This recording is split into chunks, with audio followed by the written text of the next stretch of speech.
नमस्कार, जय हिंद, वंदे मातरम। साथ एक बार फिर से स्वागत है द इंडिया न्यूज के अंदर। दोस्तों, आप सभी के लिए लेकर आ चुके हैं आज की ब्लॉकबस्टर न्यूज, महाराष्ट्र का महाजनता सर्वे। दोस्तों, आखिरकार महाराष्ट्र के अंदर किसकी बनने जा रही है सरकार। दोस्तों, महाराष्ट्र के अंदर कुछ अलग ही सियासी खेल देखने को मिल रहे हैं, क्योंकि दोस्तों यहाँ पर लगातार अलग चीजें नजर आ रही हैं। क्योंकि दोस्तों यहाँ पर महाराष्ट्र की 288 विधानसभा सीटें हैं और यहाँ पर जीत हासिल करने के लिए बीजेपी, शिवसेना, कांग्रेस और एनसीपी लगातार ताबड़तोड़ बारिश कर रही हैं वादों की। तो दोस्तों यहाँ पर कितने वादे, कितने बातें और कितनी सरकारें यहाँ पर अपनी रचनाएं रचती हैं। पर दोस्तों यहाँ पर सत्ता में पलटवार होगा या फिर सत्ताधारी बीजेपी फिर से अपना बहुमत खड़ा कर लेगी। दोस्तों यहाँ पर सत्ता में पलटवार करने वाली शिवसेना पार्टी फुल जोर लगा रही है, पर दोस्तों यहाँ पर कांग्रेस पार्टी भी पीछे नहीं है, क्योंकि दोस्तों वहाँ सत्ता में पलटवार करने के लिए कांग्रेस हमेशा ही आगे रहती है। और दोस्तों यहाँ पर बीजेपी हो और वहाँ पे कांग्रेस ना हो, ऐसा होता नहीं है। क्योंकि दोस्तों यहाँ पर जहाँ पर बीजेपी अपनी पार्टी को लेकर जीत का दायरा तय करती है, वहाँ कांग्रेस पीछे पीछे फटे में टांग अड़ाने चली आती है। क्योंकि दोस्तों यहाँ पर कांग्रेस का काम ही है कि बीजेपी को जितना हो सके उतना रोक पाए। पर दोस्तों यहाँ पर क्या बीजेपी को कांग्रेस रोक पाएगा? क्योंकि दोस्तों कांग्रेस इस बार अपनी सत्ताधारी पार्टी को लेकर इतिहास और सत्ता बदलने चला है। क्योंकि दोस्तों यहाँ पर महाराष्ट्र के अंदर अपनी सरकार बनाने के जो वादे किए हैं उनको यहाँ पर पूरी करने की पूरी डिमांड चल रही है। पर दोस्तों यहाँ पर एनसीपी की एक बार बात करें तो एनसीपी वो पार्टी है जो कांग्रेस को भी टक्कर देने का एक दम रखती है। पर दोस्तों यहाँ पर शिवसेना और एनसीपी के बीच बड़ी कड़ी टक्कर देखने को मिल पाएगी, क्योंकि दोस्तों यहाँ पर एनसीपी का सीधा धावा शिवसेना के ऊपर है और दोस्तों यहाँ पर एनसीपी की नजर बीजेपी और शिवसेना को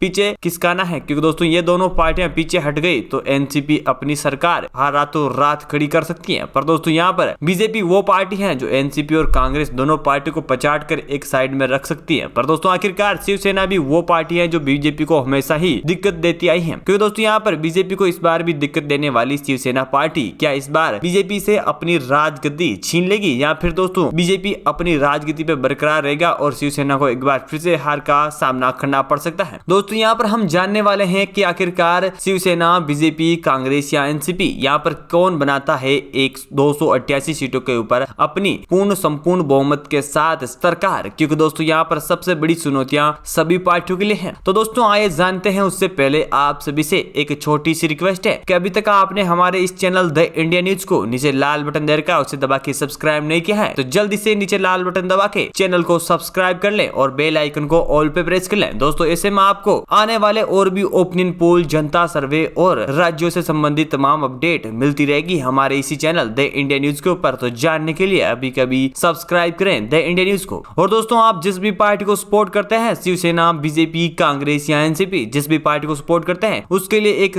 खूबसूरत सा कमेंट अवश्य कीजिएगा, ताकि हमें पता चल सके कि आप कौन सी पार्टी को फुल सपोर्ट करते हैं। जिस भी सपोर्ट करते हैं उसके लिए कमेंट तो बनता है। तो दोस्तों आइए जानते हैं यहाँ पर एक एक जिले वाइज एक एक सीट के बारे। दोस्तों अहमदनगर की हम 12 विधानसभा सीटों के बारे में बात करें तो यहाँ पर 12 विधानसभा सीटों में से शिवसेना 2 सीटें ही हासिल कर पा रही है, जबकि दोस्तों यहाँ पर बीजेपी खाते में 5 सीटों का बहुमत है। यहीं पर कांग्रेस 3 सीटें हासिल कर पाएगी, जबकि एनसीपी को यहाँ पर 2 सीटें ही मिल पाएगी और अन्य खाते में 0 सीट है। पर दोस्तों यहाँ पर अकोला की 5 विधानसभा सीटें हैं और 5 विधानसभा सीटों में से यहाँ पर बीजेपी खाते में 2 सीटें तो शिवसेना भी बराबर 2 सीटें हासिल करेगी। जबकि दोस्तों यहाँ पर कांग्रेस खाते में 0 सीट तो एनसीपी 1 सीट हासिल करेगी और अन्य खाते में 0 सीट है। पर दोस्तों यहाँ पर अमरावती की 8 सीटों में से यहाँ पर शिवसेना 3 सीटें हासिल करेगी, जबकि यहाँ पर कांग्रेस को 1 सीट तो यहाँ पर बीजेपी 2 सीटें हासिल करेगी, जबकि यहाँ पर एनसीपी भी 2 सीटें हासिल करेगी और अन्य खाते में 0 सीट है। पर दोस्तों यहाँ पर महाराष्ट्र की 25 सीटों में से यहाँ पर शिवसेना 7 सीटें तो यहाँ पर बीजेपी 9 सीटें हासिल कर पाई है, कांग्रेस को यहाँ पर 4 तो एनसीपी को 5 और अन्य खाते में 0 सीट है। इसी के साथ दोस्तों हम अगले जिले के बारे में बात करें तो यहाँ पर औरंगाबाद की 9 विधानसभा सीटें और 9 विधानसभा सीटों में से आप देख पा रहे हैं कि शिवसेना को 2 सीटें मिल पाई हैं, जबकि यहाँ पर बीजेपी खाते में भी 3 सीटें हैं। जबकि यहाँ पर कांग्रेस बराबर 2 सीटें हासिल करेगी तो यहाँ पर एनसीपी को भी 2 सीटें मिलेगी और अन्य खाते में बिल्कुल 0 सीट है। पर दोस्तों यहाँ पर बीड की 6 विधानसभा सीटें हैं और 6 विधानसभा सीटों में से बीजेपी खाते में 2 सीटें हैं, जबकि यहाँ पर कांग्रेस के खाते में 0, एनसीपी खाते में 0 और शिवसेना यहाँ पर 4 सीटें हासिल करेगी तो अन्य खाते में 0 सीट है। पर दोस्तों यहाँ पर भंडारा की 3 विधानसभा सीटें और 3 में से शिवसेना को 0 सीट का सामना मिलेगा, जबकि दोस्तों यहाँ पर बीजेपी को 1, कांग्रेस को 1, एनसीपी को 1 और अन्य खाते में 0 सीट है। पर दोस्तों इसी के साथ हम यहाँ पर महाराष्ट्र की 43 सीटों के बारे में बात कर चुके हैं। शिवसेना को यहाँ पर 13 सीटें हैं तो बीजेपी को 15, कांग्रेस को 7, एनसीपी को 8 और अन्य खाते में 0 सीट है। इसी के साथ दोस्तों हम अगले जिले के बारे में बात करें तो यहाँ पर बुल्डाना की 7 सीटों में से शिवसेना को 2, यहाँ पर बीजेपी को 3 सीटें मिल रही है, कांग्रेस और को 0 तो एनसीपी को 2 और अन्य खाते में 0 सीट है। पर दोस्तों यहाँ पर चंद्रपुर की 6 सीटों में से यहाँ पर शिवसेना को 1 सीट तो यहाँ पर बीजेपी खाते में 3 सीटें हैं, कांग्रेस खाते में 2 तो एनसीपी खाते में 0 और अन्य खाते में भी 0 सीट है। पर दोस्तों यहाँ पर धूल की 5 विधानसभा सीटें, यहाँ पर शिवसेना 2 सीटें हैं तो बीजेपी खाते में 2 सीटें हैं, जबकि कांग्रेस को 0 तो एनसीपी को 1 सीट मिल रही है और अन्य खाते में भी 0 सीट है। पर दोस्तों यहाँ पर महाराष्ट्र की 61 सीटों के बारे में बात कर चुके हैं और 61 में से शिवसेना को 18 सीटें मिली तो बीजेपी खाते में 23, कांग्रेस खाते में 9 और एनसीपी खाते में 11 तो अन्य खाते में 0 सीट है। इसी के साथ दोस्तों हम अगले जिले के बारे में बात करें तो गढ़चिरौली की 3 विधानसभा सीटें और 3 में से शिवसेना को 1 सीट तो यहाँ पर बीजेपी खाते में 2 सीटें हैं, पर जबकि यहाँ पर कांग्रेस, एनसीपी और अन्य खाते में 0 सीट है। पर दोस्तों यहाँ पर गोदिया की 4 विधानसभा सीटें और 4 में से दोस्तों आप देख पा रहे हैं कि शिवसेना को 2 सीटें तो यहाँ पर बीजेपी को भी 2 सीटें ही मिल पा रही हैं, जबकि यहाँ पर कांग्रेस, एनसीपी और अन्य खाते में 0 सीट है। पर दोस्तों यहाँ पर हिंगोली की 3 विधानसभा सीटें हैं और 3 विधानसभा सीटों में से यहाँ पर शिवसेना को 1 सीट मिलेगी, जबकि यहाँ पर बीजेपी खाते में 1, कांग्रेस खाते में 0 और एनसीपी खाते में 1 और अन्य खाते में 0 सीट है। पर दोस्तों यहाँ पर महाराष्ट्र की हम 71 सीटों के बारे में बात कर चुके हैं। शिवसेना को 22 तो बीजेपी खाते में 28, कांग्रेस खाते में 9, एनसीपी खाते में 12 और अन्य खाते में 0 सीट है। इसी के साथ दोस्तों हम अगले जिले के बारे में बात कर लेते हैं। यहाँ पर जलगांव की 11 सीटों में से शिवसेना को यहाँ पर 2 सीटें मिल पा रही है, जबकि यहाँ पर बीजेपी खाते में 4, कांग्रेस खाते में 2, एनसीपी खाते में 3 और अन्य खाते में 0 सीट है। पर दोस्तों यहाँ पर जलाना की 5 विधानसभा सीटों में से शिवसेना को 3 तो बीजेपी खाते में 2 सीटें हैं, कांग्रेस खाते में 0, एनसीपी खाते में 0 और अन्य खाते में भी 0 सीट है। पर दोस्तों यहाँ पर कोल्हापुर की 10 विधानसभा सीटें और 10 में से शिवसेना को यहाँ पर 4 तो बीजेपी खाते में 2 सीटें हैं, कांग्रेस खाते में 2 तो यहाँ पर एनसीपी खाते में 2 और अन्य खाते में 0 सीट है। पर दोस्तों यहाँ पर महाराष्ट्र की 97 सीटों में से शिवसेना को 31 तो बीजेपी खाते में 36, कांग्रेस खाते में 13 तो एनसीपी खाते में 17 और अन्य खाते में 0 सीट है। इसी के साथ दोस्तों हम अगले जिले के बारे में बात कर लेते हैं। यहाँ पर तालुर की 6 सीटों में से शिवसेना को 2 तो बीजेपी को 1, कांग्रेस को 3 तो अन्य खाते में 0 और अन्य खाते में भी 0 सीट है। पर दोस्तों यहाँ पर मुंबई शहर की 10 सीटों में से यहाँ पर शिवसेना को 2 तो बीजेपी को 6, कांग्रेस को 0 तो एनसीपी और अन्य खाते में 1 सीट है। पर दोस्तों यहाँ पर मुंबई उपनगरी की यहाँ पर 26 विधानसभा सीटें और सबसे बड़ा राज्य है। पर दोस्तों यहाँ पर शिवसेना को 7, बीजेपी को 13, कांग्रेस को 2, एनसीपी को 4 और अन्य खाते में 0 सीट है। पर दोस्तों यहाँ पर हम महाराष्ट्र की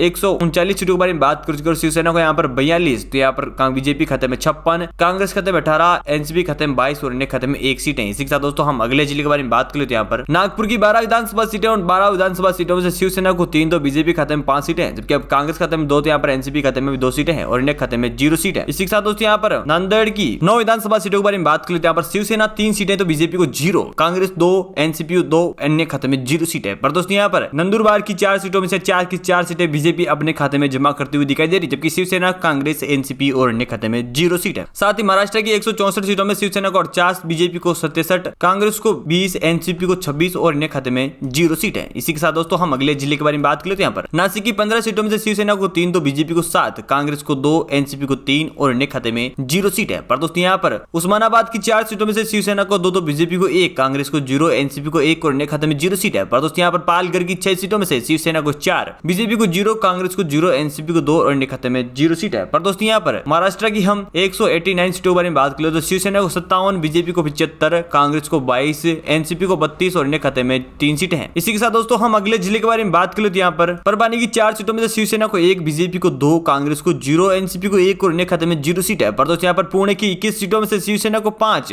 बीजेपी को 13, कांग्रेस को 2 और अन्य खाते में 0 सीट है तो एनसीपी खाते में 1। रायगढ़ की 7 सीटों में शिवसेना को 3, बीजेपी को 2, कांग्रेस को 0, एनसीपी को 1 तो अन्य खाते में भी 1 सीट है। पर दोस्तों यहाँ पर महाराष्ट्र की 221 सीटों में से शिवसेना को 66, बीजेपी को 92, कांग्रेस को 24, एनसीपी को 35 और अन्य खाते में 4 सीटें हैं। इसी के साथ दोस्तों हम अगले जिले के बारे में बात कर लेते हैं। यहाँ पर रत्नगिरी की 5 सीटों में शिवसेना को 1 तो बीजेपी को 1, कांग्रेस को 3, एनसीपी को 0 और अन्य खाते में 0 सीट है। पर दोस्तों यहाँ पर सांगली की 8 सीटों में शिवसेना को 2 तो यहाँ पर बीजेपी को 3, कांग्रेस को 2, एनसीपी को 1 और अन्य खाते में 0 सीट है। पर दोस्तों यहाँ पर 17 की 8 सीटों में यहाँ पर शिवसेना को 2, बीजेपी को 5, कांग्रेस को 0, एनसीपी को 1 और अन्य खाते में 0 सीट है। पर दोस्तों यहाँ पर महाराष्ट्र की 242 सीटों में से शिवसेना को 71, बीजेपी को 101, कांग्रेस को 29, एनसीपी को 37, अन्य खाते में 4 सीटें हैं। इसी के साथ दोस्तों हम अगले जिले के बारे में बात कर लेते हैं। यहाँ पर वर्धा की 4 सीटों में शिवसेना को 2 तो बीजेपी को 2, कांग्रेस को 0, एनसीपी को 0 और अन्य खाते में 0 सीट है। पर दोस्तों यहाँ पर सुदूर की 3 सीटों में से शिवसेना को 1 तो बीजेपी को 0, कांग्रेस को 2, एनसीपी को 0 और अन्य खाते में 0 सीट है। पर दोस्तों यहाँ पर सोलापुर की 11 सीटों में से शिवसेना को 3 तो बीजेपी को 0, कांग्रेस को 3, एनसीपी को 5 और अन्य खाते में 0 सीट है। पर दोस्तों यहाँ पर महाराष्ट्र की 260 सीटों के बारे में बात कर चुके हैं और यहाँ पर शिवसेना को 77, बीजेपी को 103, कांग्रेस को 34, एनसीपी को 42 और अन्य खाते में 4 सीटें हैं। इसी के साथ दोस्तों हम अगले जिले के बारे में बात करें तो यहाँ पर टांड की 18 सीटों में से शिवसेना को 0, बीजेपी को 2, कांग्रेस को 12, एनसीपी को 4 और अन्य खाते में 0 सीट है। पर दोस्तों यहाँ पर वाशिम की 3 सीटों में शिवसेना को 2 तो बीजेपी को 0, कांग्रेस को 0, एनसीपी को 1 और अन्य खाते में 0 सीट है। पर दोस्तों यहाँ पर यवतमाल की 7 सीटों में से शिवसेना को 0, बीजेपी को 3, कांग्रेस को 3, एनसीपी को 1 और अन्य खाते में 0 सीट है। पर दोस्तों यहीं पर साथ ही हम लास्ट इन फाइनल 288 सीटों में से बारे बारे में बात कर चुके हैं। और यहाँ पर शिवसेना को यहाँ पर 79 सीटें मिल रही, जबकि यहाँ पर बीजेपी खाते में 108 सीटें हैं, कांग्रेस खाते में 49, एनसीपी खाते में 48 और इंडिया खाते में 4 सीटें हैं। पर दोस्तों यहाँ पर देखा जाए तो बीजेपी एक बार फिर से सत्ताधारी पार्टी बन सकती है और यहाँ पर बढ़िया जीत हासिल कर सकती है। आपको क्या मानना है हमारे कमेंट बॉक्स में आकर जरूर बताइएगा। और दोस्तों अभी तक चैनल को सब्सक्राइब नहीं किया है तो जल्दी से नीचे लाल बटन दबा के चैनल को सब्सक्राइब कर ले और बेल आइकन को ऑल पे प्रेस कर लें। दोस्तों इसमें आपको मिलती रहेगी तमाम अपडेट और जानकारी हमारे इसी चैनल द इंडियन न्यूज के ऊपर। तो जाने के लिए अभी कभी सब्सक्राइब कर ले।